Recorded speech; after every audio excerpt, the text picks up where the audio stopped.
very working hard. Bismillahirrahmanirrahim. I think recording start हो रही है.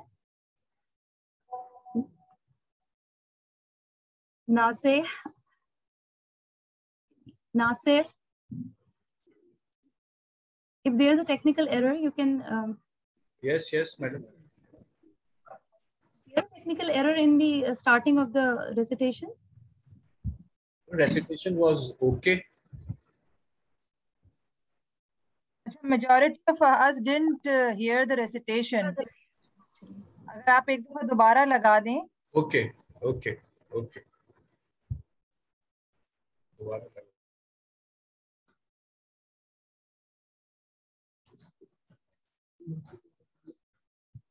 I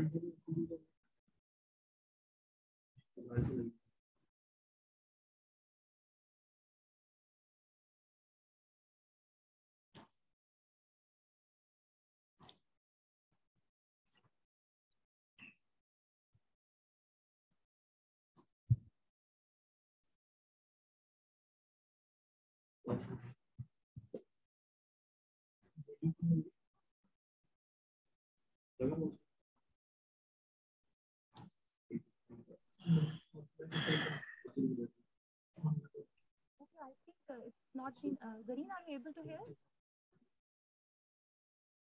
No, I can't. कोई बात नहीं. बिस्मिल्लाहिर्रहमानिर्रहीम. कुल हुवल्लाहु अहद अल्लाहु समद लम यलिद वलम यूलद वलम यकुल लहू कुफुवन अहद. Start करते हैं program. Sir, over to you. Without any further delay. Yes. Sir, can you please start the lecture? Okay. Thank you very much. Let me share the screen.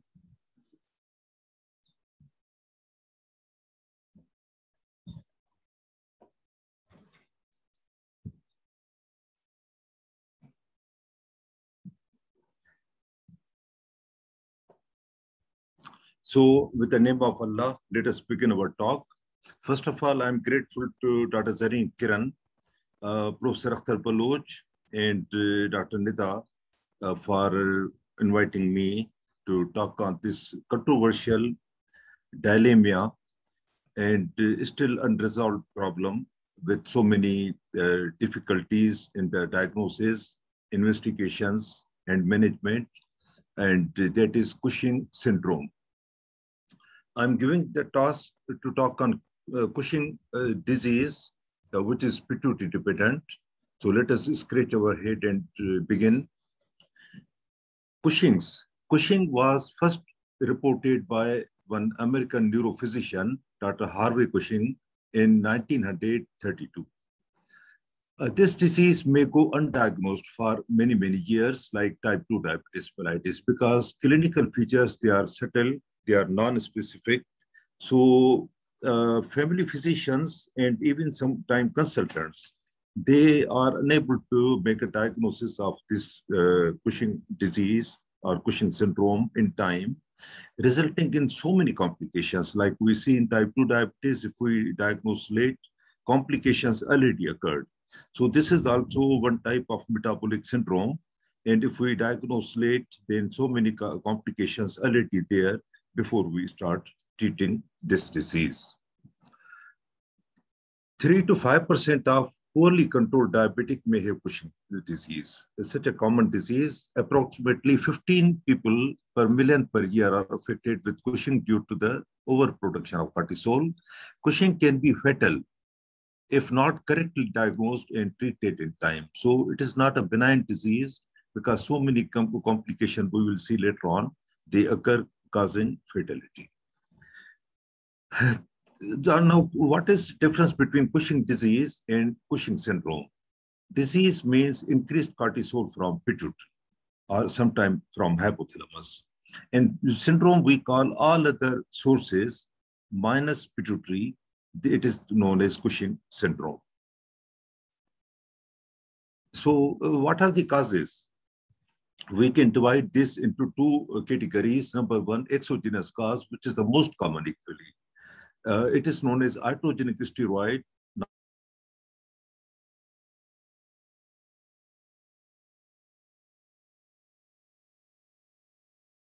Should be given because it's part of management. But sometimes they are misused by our quakes, by our Hakim Sahiban. All Hakims are not, they are not equally good or bad. Many may be good, but sometimes they misuse the steroid. For example, sunken cheeks, low body weight. So they say we will make you fat and healthy.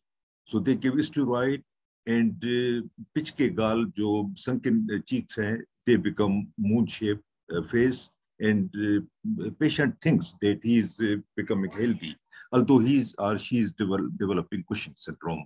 So many times it is misused. It is potent. Steroids are potent anti-inflammatory agent. Others are non-steroidal anti-inflammatory drugs. So most potent, they are steroids. So they are misused in many, many inflammatory conditions, like arthritis and so many other disorders, and result is Cushing's syndrome, iatrogenic. So this is not topic today. We are talking about this topic, endogenous, and out of endogenous, my topic is pituitary dependent. Number one cause from endogenous category is pituitary dependent. 65%, 25% is adrenal, from adrenal, and 10% from ectopic cell, like small cell lung carcinoma, sometimes some benign tumors from the lung or other organs of the body. It is non-pituitary, ACTH producing tumor. They are more common in females, like we see most endocrine disorders, more common in females, like thyroid, and age is between 25 to 40 years common. Higher incidence in people with diabetes, hypertension, obesity, and osteoporosis. If we take these patients, many of them turn out to be Cushing syndrome. Now everybody knows this picture. This is CRH from hypothalamus, corticotrophin releasing hormone, affecting on pituitary, releasing ACTH, and then cortisol. So many factors, they affect hypothalamus, like stress, physical stress, emotional stress, hypoglycemia, cold exposure, pain, and many other conditions. They cause variation in production of CRH. And physiological strong variation is circadian rhythm. It is if 100% in the morning, 50% less in the evening, late evening. We will talk later on. And this causes problem in investigations. Symptoms. Cortisol affects almost every bodily function. Symptoms are multiple and often non-specific, like other hormonal disease, like thyroid, like diabetes. Symptoms are non-specific. Patient will not come to you and say, sir, I'm suspecting that I have got Cushing's syndrome, so make a diagnosis and treat me. He will never say. And sometimes index of suspicion is low, even in family physicians. Now, I may emphasize one point. If you think that this lecture is very easy, then this is for family physicians.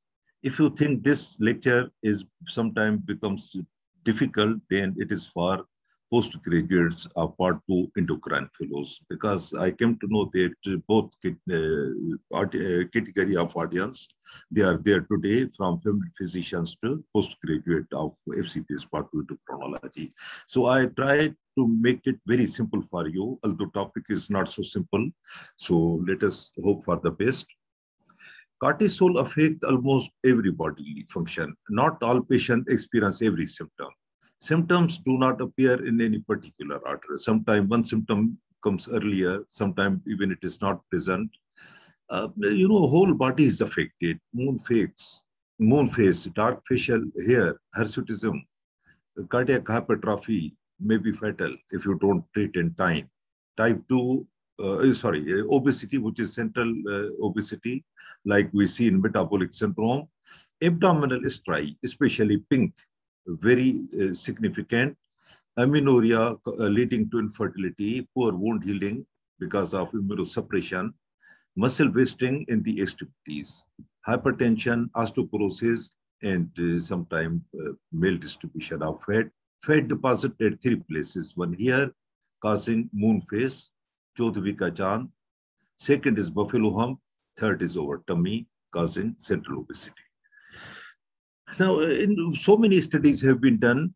This is taken from one major study. 97% of patients, they have got centripetal or central obesity, then muscle weakness, proximal myopathy, easy fatigue, hypertension, hirsutism, amenorrhea, leading to infertility, pink stripe. Pink word is important. Pink means process is active. Once you treat it surgically, radiotherapically, or medically, then they become white. Otherwise, they remain pink. If they are pink, means process is active. Personality changes, depression, euphoria, psychosis, easy bruising, and proximal myopathy. Then osteoporosis, buffalo hump, moon face. Moon face is plethoric. In obesity, also there is moon face. But here, I will show you some pictures. It is plethoric, means red. Acne, emotional, labile, depression, anxiety, impotence, infertility, and leading to sometimes diabetes is there. Now you see, there are so many places for these striae, and after successful therapy, back to normal, and they starting disappearing or becoming at least white, not pink. When they become white, means treatment is successful.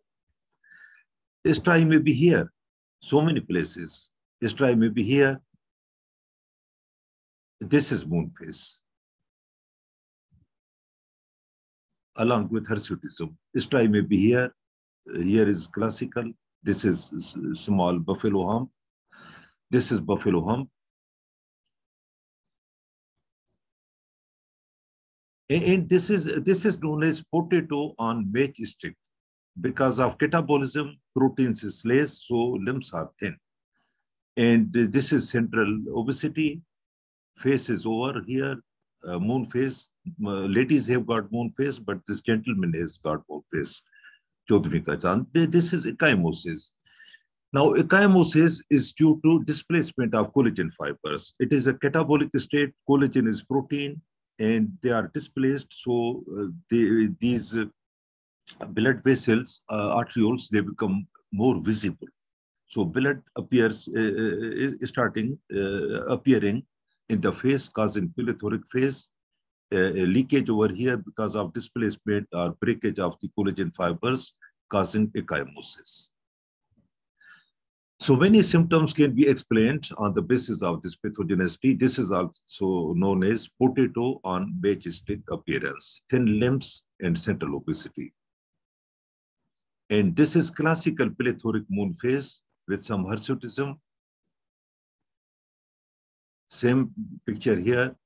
This is classical plethoric face, more sebaceous secretion, acne, hirsutism. One of common cause of hirsutism out of 6-7 causes is Cushing syndrome. And you see difference in the appearance. When at one time there was picture shown in MRCP examination, only picture and few questions. So many pictures belong to endocrine system. You see the picture, make a spot diagnosis, and be ready to give the answers. So here you see normal, and this is Cushing white. Such a change in the appearance. And back to normal after successful therapy, back to normal. Same thing here, now normal, back to here. Like Hakim Sahiban say, Shadi se pehle, Shadi ke baad, this is a very common sentence in Pakistan. Same thing, Cushing syndrome se pehle, Cushing syndrome ke baad, you see the difference. So after successful therapy, back to normal. Now differential diagnosis, pseudo-Cushing white, chronic depression, alcoholics, obesity, polycystic ovarian syndrome, metabolic syndrome. They come in differential diagnosis, and actually metabolic syndrome is part of Cushing syndrome. Now in children, it's also very common. You see change in appearance from this picture to this picture after Cushing syndrome and after therapy back to normal. And this cute girl become Cushing white, and you see moon face over here. In children, most of the symptoms in children are similar as in adults, but added concern are growth failure plus obesity in children. The base diagnostic test for children is urinary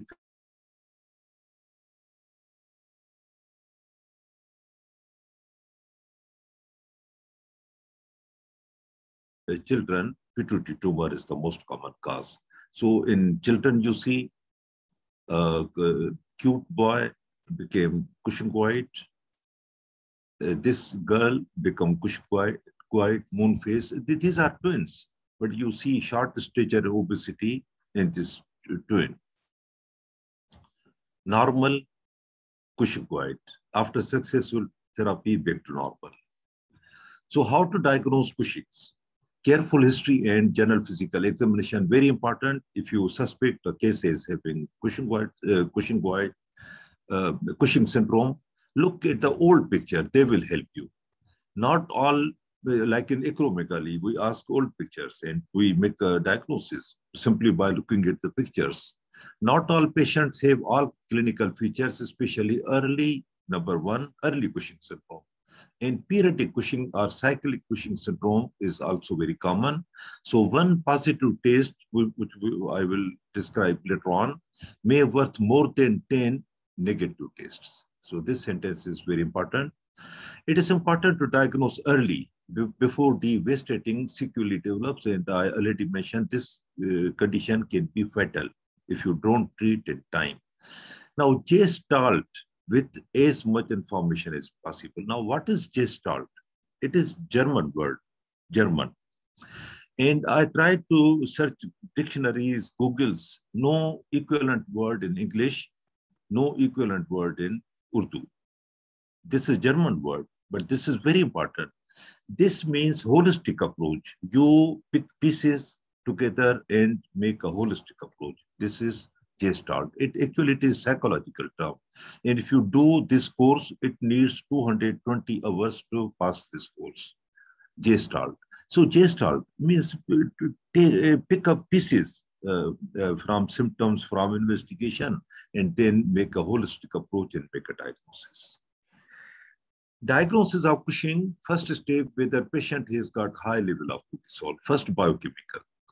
Then cortisol level throughout the day vary, changes, making testing more difficult.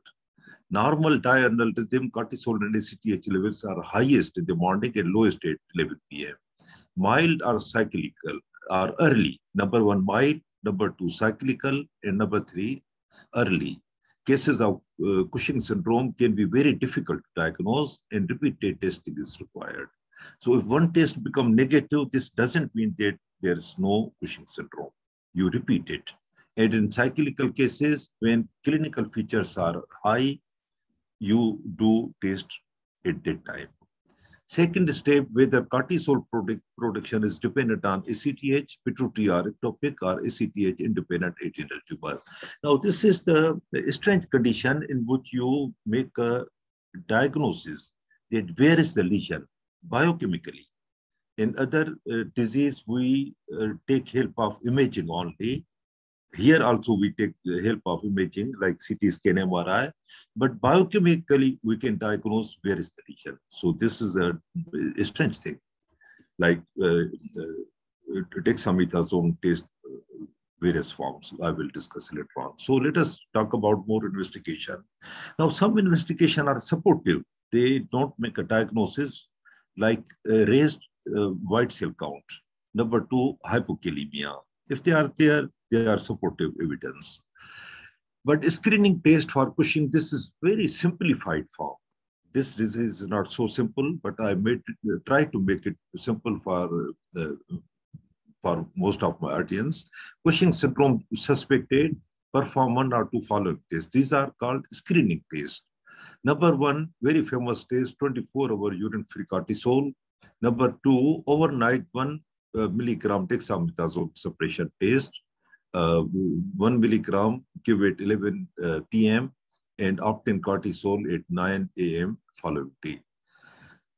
And salivary cortisol, 11 p.m. Now, very easy test, very reliable test, unfortunately not available in Pakistan, at least not available in Karachi.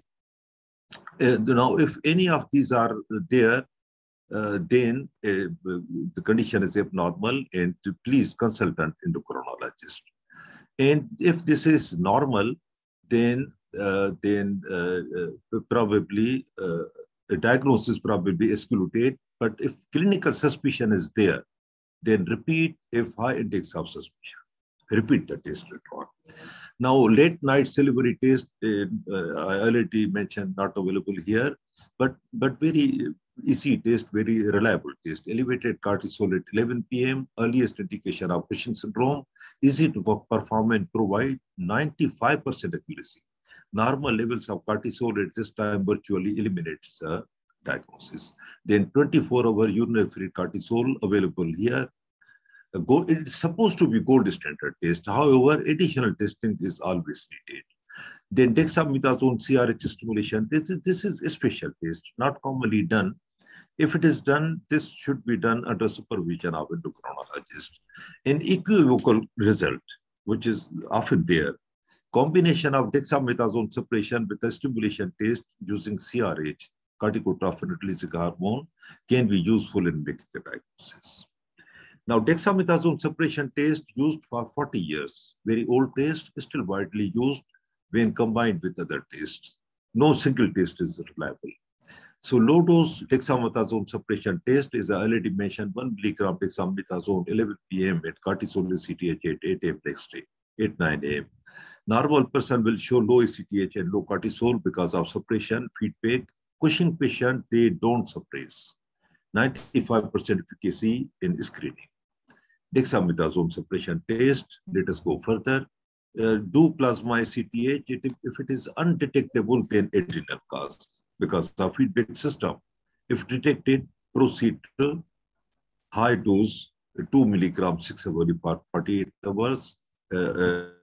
This is high dose dexamethasone suppression test. If more than 90% suppression, then it is pituitary dependent, which we are talking today. If less or no suppression, then ectopic source. Very easy and reliable. Petrosal sinus sampling. In differential diagnosis of pituitary and ectopic source of ACTH, use catheters inserted through the veins in the groin to sample ACTH levels from pituitary as they drain from the pituitary veins. In expert hands, it is easy. Most useful when combined with CRH stimulation test and can localize pituitary tumor on one side. If you give CRH injection, then there is more ACTH release, and one can make a diagnosis on which side of pituitary it is high ACTH. Diagnostic accuracy almost 95%. If ACTH level high, then do pituitary MRI, inferopetrosal venous sampling. If ACTH is low, then do CT abdomen and DHES, means source is adrenal. If DHES is very high, means source of disease is adrenal, always. Others, very high. Others, CRH infusion test. Now this sounds very simple. In ectopic tumor or adrenal tumor, no increase in ACTH. If pituitary cause ACTH level increases after IV, but critically they are not so simple and they need expertise. Okay, MRI and CT scan. Next step is to determine the location of the ACTH producing tumor. If tumor is more than 5 millimeter, is clearly identified, further testing may not be needed. In about 50% of cases, pituitary tumor is so small that it cannot be seen with conventional imaging technique, and here problems arise. If ACTH is elevated and the pituitary MRI is normal, further testing is required to differentiate between unseen pituitary source and an ectopic tumor. If ACTH levels are low or undetectable, not detectable, a CT or MRI of adrenal gland almost always identify the tumor. Now, again, emphasizing how shape of the face and body they change. Plethoric moon face, back to top. Now, whole body imaging, if the source of ACTH secretion is thought to be ectopic, often whole body imaging are performed. If you think it is ectopic source of ACTH. PET scans can also be useful in identifying atopic tumors. Now, how you manage finally? Medical treatment in patients who are unwilling or unfit for surgery. Otherwise, this is not the treatment of choice. We use metarapone, old gold drug, ketoconazole, antifungal drug, mitotane. They decrease cortisol by directly inhibiting synthesis and secretion in adrenal glands at various levels. Treatment of choice in most patients is surgical, but the metabolic consequences increase the risk. It is not easy to perform surgery in these patients because of increased tissue fragility, collagen fibers are not there, stability of not there, poor wound healing due to immunosuppression, and because of associated hypertension and diabetes in Cushing disease or syndrome. Now let us talk about pituitary adenoma, transsphenoidal surgery. If microadenoma is already confirmed, then best choice, best result. If adenoma not found at the time of exploration, then total hypophysectomy may be performed. But complications are cerebrospinal fluid rhinorrhea leading to meningitis, diabetes insipidus, and panhypothyroidism. Now this is a simple scheme, current management of Cushing disease, transsphenoidal pituitary surgery. Even if endocrine remission, then monitor for recurrence. Don't be happy that it is settled for the all time. There can be recurrence, so please monitor in future.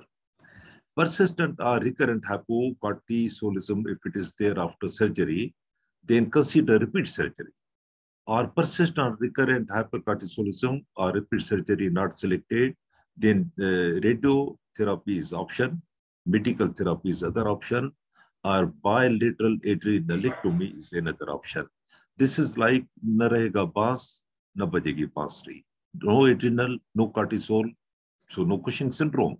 But problem is because of lack of feedback system, pituitary gland becomes aggressive, invasive, causing some problem, some tumors. So this is complication, Nelson syndrome.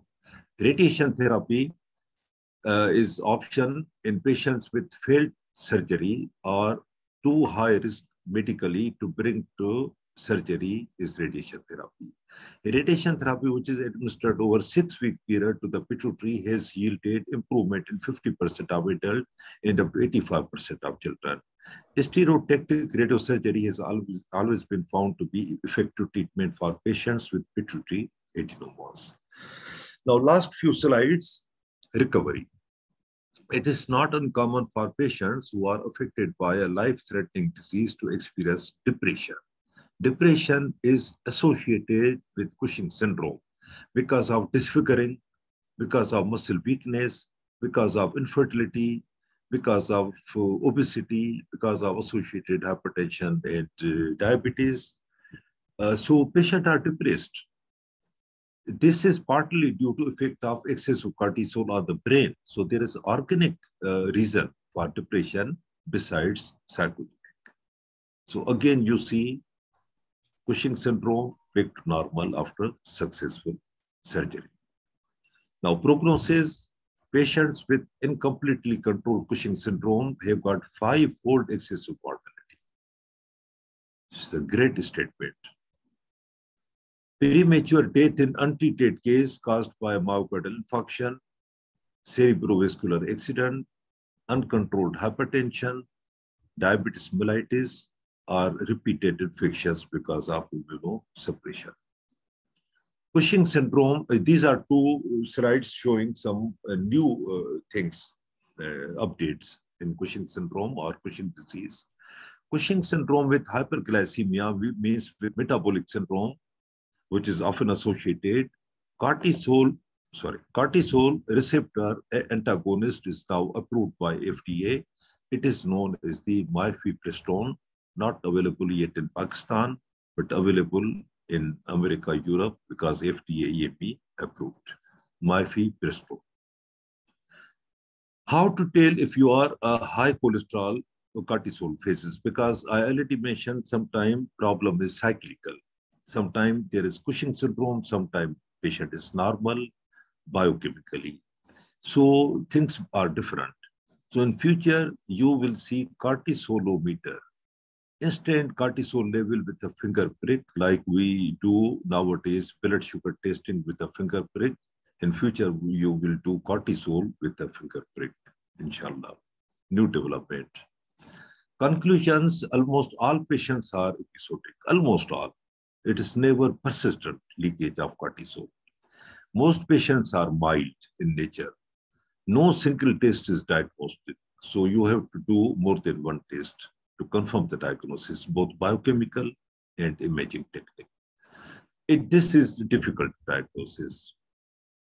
Agreed. Many doctors may have only seen one case, and textbooks may show only severe cases. In textbook, you see, if Addison's disease, they will show you picture of 100% Addison's disease. The Addison's disease can be partial. It can be at the early stage. The only feature may be hypotension, postural, chakrana, BP come. So we ignore hypotension. It may be an early case of Addison's disease. So same things here in Cushing syndrome. Textbook only shows very severe cases, classical cases. Practically, we don't see these cases always. So index of suspicion should be very high.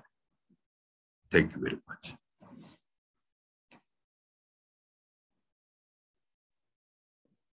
I finished in time. I hope Dr. Zareen, Dr. Nita. You were very fast and very nice. Informative Sorry, lecture. Very informative lecture. Very concise lecture. Thank you very much. Can we proceed for the question and answers, which we have made the MCQs, so that the participants should give the answer. Nasser, can you please share the question answers with the participants? Sir, पहले एक question MCQs होंगे, and then we'll ask the question answers from you. So I will just launch the polls, post lecture poll. All the participants should be able to, see the screen, have a poll in front of them. And I may try to read out each question. So I have launched the post lecture poll. Can everyone see? And, they can start opting their choice so that the answers can be seen by everyone. I mean, whatever the majority opt.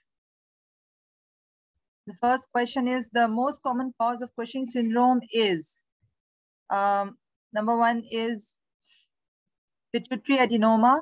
Number 2 is iatrogenic. Number 3 is adrenal adenoma. Number 4 is adrenal carcinoma. And number 5 is MEN type 1. So I would request all the participants to start selecting their choice. I think they have 5 minutes for these questions. Ji.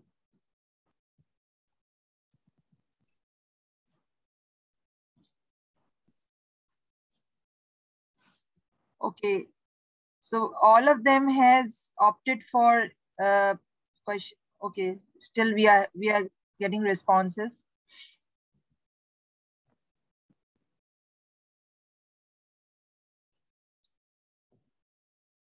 Okay, now I think we'll move on to the next question. Most suitable approach to remove pituitary microadenoma is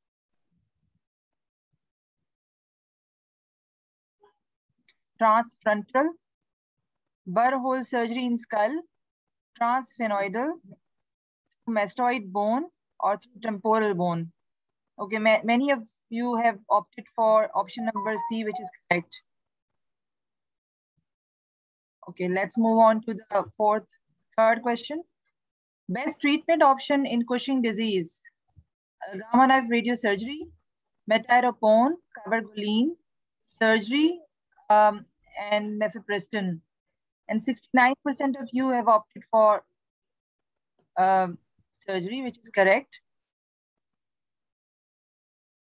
Then question number 4, Cushing disease is often associated with the following except glucose intolerance, hypertension, central obesity, osteomalacia, and osteoporosis. So 18 have participated and all of them have opted for osteomalacia. I wonder if more people are opting and participating. So anyways, the answer here is option number D. So most of you have got the point. Question number 5. Eye complications in Cushing disease may include all except number 1, diplopia, optic atrophy, papilledema, bitemporal hemianopia, and acute angle closure glaucoma. So majority of you have again opted for acute angle closure glaucoma.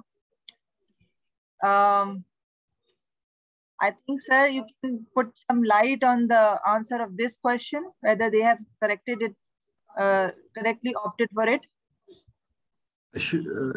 Nita, you are asking me? Yes, yeah, sir. Okay, very good. The eye complication in Cushing's disease means pituitary dependent, may include all. All means diplopia can occur because cavernous sinus is on the lateral side of the pituitary gland. So if there is increase in size of pituitary gland, they will compress the cranial nerves, causing diplopia. So diplopia can occur, number 1.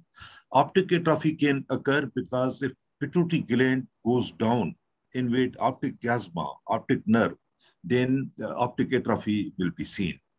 If tumor is quite high, it raises intracranial pressure and papilledema can occur. So this can occur. Bitemporal hemianopia, if it compresses the optic chiasma, then bitemporal hemianopia is the most common visual defect we know. It is there. But this is wrong, which majority of or all of audience replied correctly. Acute angle closure glaucoma is not seen as a complication of Cushing disease. Sir, I think Thank you, sir. A very informative lecture and a very it has helped our participants a lot. Sir, few questions for you in the question answer session. Dr. Shehzad ne pucha hai, does emotional mood changes affect on cortisol levels? Yes. Cortisol is a stress hormone. When we give steroid from outside, especially in high dose, always there is euphoria or some disturbance in the mood. I mean, when we give from outside. And when there is endogenous cortisol in the secretion, endogenous, then obviously some mood swings are there, and they are of different types. Sometimes depression is there, sometimes euphoria is there because steroid can cause euphoria. Sometimes psychosis occur, and these patients may go to psychiatrist because relative and attendant think that the patient has developed some psychiatric problems. They do even go to psychiatrist. Like myxedema, people go to psychiatrist very often. People with primary hyperparathyroidism, hypercalcemia will go to psychiatrist. So similarly, these patients often go to psychiatrist because they think basically it is a psychiatric problem, although it is due to high level of steroid. So emotional labile patients we see very often with Cushing syndrome. Most of the time they are depressed because of physical appearance, because of muscle weakness, because of hirsutism. Young female, Cushing syndrome or Cushing disease develop hirsutism. And they are weak. They cannot climb these stairs because of proximal myopathy. And so many physical problems over there, hypertension, glucose intolerance. So they are depressed most of the time. Yes. Thank you, sir. एक और सवाल है कि what is a simple test in a primary care center, because many of the centers doesn't have 24-hour urinary cortisol levels. So what is the other option for that kind of centers? Sorry, Nida, can I have a look at this question, or can you repeat the question? What is a simple test for a primary care center for Cushing's disease? Because most of the centers doesn't have 24-hour facility. Good. Actually, in one picture, I have shown that there are 3 screening tests. One is the saliva. but very simple test, very easy test. Simply ask patient to chew cotton swab into 2 salivary test. Very reliable.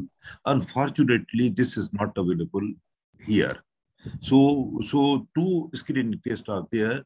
One is 24-hour urine for free cortisol. It is available in most cities of Pakistan, and very easy test and very reliable test is for screening purpose. And number 2 is the dexamethasone test. It is also available. 1 milligram, give at 11 p.m. and you do basal cortisol. 11 p.m. you give dexamethasone 0.5 milligram. Next day morning you repeat the cortisol. So if it is not suppressed, it is a screening test. Very simple test. And in Karachi, I'm practicing Karachi. Many laboratories they are doing this. Yeah, I agree with you, sir. I agree with you. So last question, should we screen every patient with puffy face with hirsutism? Very good. Now, hirsutism has got only 6-7 causes. Only 6-7 causes. 3 in adrenal, 3 in ovary, and 1 miscellaneous. In adrenal, congenital adrenal hyperplasia, adrenal tumor, and Cushing syndrome. In ovary, again 3, polycystic ovarian syndrome, Thika syndrome, and ovarian tumor like adenoblastoma. Only 6 causes, and 7 miscellaneous is familial, maybe idiopathic, maybe constitutional. 7, only 7 causes. So only 7 causes for hirsutism. This is one of common cause, but in not every patient of hirsutism you screen for Cushing, because only hirsutism is not a special sign or symptom of Cushing syndrome. If you see pink striae, if you see buffalo hump, if you see plethoric moon phase, if you see proximal myopathy is very important test. In obese patient, if you suspect Cushing syndrome, you ask patient to do sit-ups, squatting position, stand-up squatting position.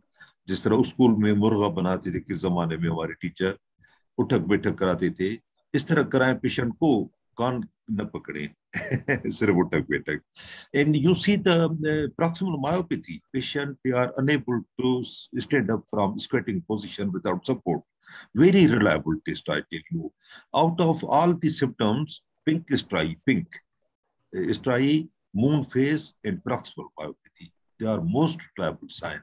So along with hirsutism, if you see these clinical features, then please screen for Cushing syndrome or disease. Thank you very much, sir, for this is your esteemed time and the very precious lecture you have given. Now can I ask Zareen to please share the screen for the poll result of the question and answers? Okay, I'm going to share results. Let me know if you all can, see. Can you all see the post-lecture poll results window now? Yes, I think yes. Okay. So for the first question, this is the result. 50% have opted for iatrogenic, thankfully, because initially they had opted all for pituitary adenoma. So we had to wait for the polling to go on. This is the correct answer. And the second question on the most suitable approach is, of course, transsphenoidal, 82% result for that. And it almost 64% result for the best treatment option, that is surgery. Then regarding the complication, except osteomalacia, we see all of the rest of the options given here in Cushing syndrome. And for the eye complications, I have already taken good comments from Professor Zaman Sheikh. So I hope the post-lecture questions would have brainstormed your all minds. Thank you. Thank you, sir. Thank you, all the participants and the facilitators and Dr. Zareen especially. Can you please can I have please your ending comments, Dr. Zareen? As I think Dr. Akhtar is not here right now. Yes, we have been trying to connect with him, but somehow he is not on the response. I don't know. So I would say special thanks to, first of all, Professor Zaman Sheikh for agreeing for this lecture for the course. This is our first course, sir, from the institute, which has been, developed and, which has been pioneered by you actually. So this is your institute. And now we are trying to do the level best hard work so that the institute can remain can maintain its honor. And I'm greatly thankful to Professor Akhtar Ali Baloch as well, because without his support, without his go ahead, and without his tap on the back, we cannot do anything. And I want to actually say that this course has the idea of carrying out this course is actually Professor Akhtar's idea. And he has been nagging me for the last many months to, design a course, Zareen, make a course. We are an institute. We are training people. We should have a course. And that's why I designed it. And then, Alhamdulillah, Barretts and Hodgson came up on the board. They said that, okay, they will do it. And I'm thankful to their team. There are always some technical issues and flaws in everyone, but the way they are supporting is really grateful. And lastly, I'm really thankful to my faculty as a whole, because Nida, you are so cooperative. Thank you. You're sparing your Sunday afternoon with me and with everyone. And I'm really grateful to you. I'm sure Dr. Hassan is there in the attendees list, but he's not able to join us on the panelist list. I'm again due to some technical issues. And all the attendees who are so wholeheartedly, excited and enthusiastic to attend this course. And I just wish that the course goes smoothly every Sunday and everyone learns a lot through this course. Lastly, thank you so much again, sir, for sparing your time to deliver the lecture. We'll be in touch with you again for such academic activities in the future. Over to you, Nida. Zareen, can I say something? Yes, okay, sir, sure. Thank you once again, Dr. Zareen, Kiran, for organizing this course and giving me a chance to talk a few words about this very important topic. I'm grateful to Dr. Nida for excellent moderation, and Akhtar Baloch, of course, and Barrett Hodgson Company. People from Barrett Hodgson, they are still present with me nearby to provide me any technical help in case of any problem. So I'm grateful to all of you. Thank you. And all the participants as well. Thank you, sir. Thank you very much for your presence. For the participants, to inform you, there will be the next lecture would be on interpretation of thyroid functions by Dr. Tasneem Ehsan, inshallah. We'll meet, inshallah, on next Sunday. Thank you, sir. Thank you very much. Allah Hafiz. Thank you. Allah Hafiz. Thank you, sir. Allah Hafiz. Thank you, everyone. Thank you. Allah Hafiz. Allah Hafiz.